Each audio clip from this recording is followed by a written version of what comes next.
Celebrating 15 years of Young Turks. Welcome back. You're watching Young Turks, India's longest running show on startups. When a VC says getting trapped in market-sizing data is perhaps the wrong approach to investing in early-stage startups in India, then you want to sit up and take note.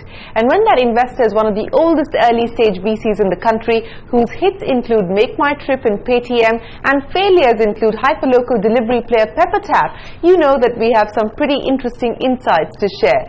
CNBC TV 18's Adit Charlie caught up with Deepak Gaur and Alok Goel of Saif Partners for this exclusive chat. Let's take a look.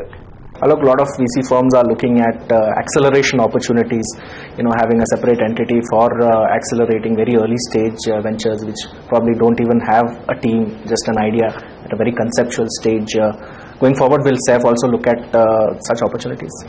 So we are actually doing a very interesting experiment. We recently hired a guy called Jay Datta, who was head of design at Adobe, and he is helping a lot of portfolio companies and a lot of other companies in terms of finding out that right product design and figuring out the right product structure to take it to the market.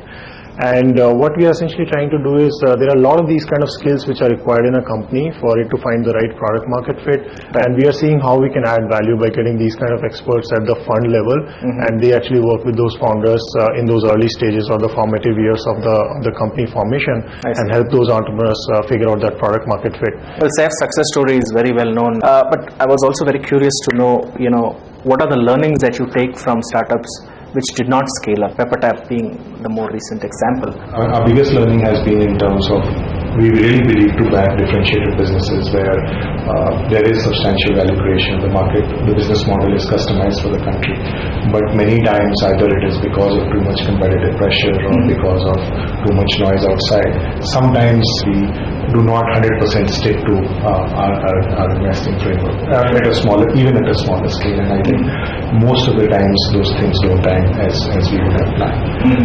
The biggest learning is that we have always underestimated on how quickly some of the opportunities can become. So getting too trapped in what the market size today is or what it will be. I think what we realized is that as long as the fundamental market is large enough, you should generally take the bet that technology adoption will happen much faster, and we have missed some big opportunities because of that. So how has your investment thesis changed in the last 12 months? You are talking about some internal recalibration as well, right?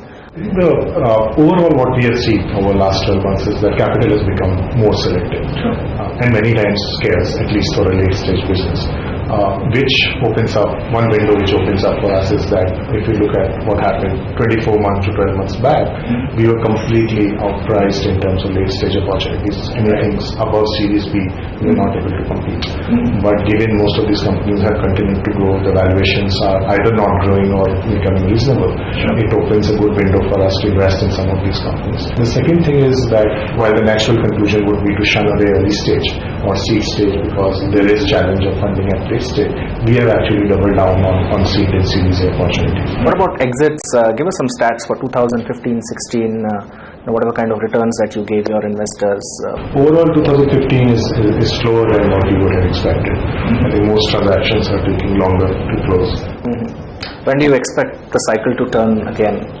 Anybody's guess, but it's just a shot in the sky, maybe another 6 months to 12 months. Right, so going forward, if you can just pick one or two sectors that you are most bullish about? I would say finance as a big sector in India, enterprise SaaS where Indian companies serve the global need for software, while building software out of India is another big sector. And in very, very similar manner, healthcare is also a very large sector along with education. And Deepak, give us a sense of the pipeline the next 6 months. How many deals can we expect from the Saif stable? That is impossible to predict, but I think we'll do a lot more seed deals and maybe one or two growth stage deals this year. Well, with that, it is time for us to take another break on Young Turks. But when we return, catch all the action from the 4th edition of the Shiro Summit. Stay tuned. Celebrating 15 years of Young Turks.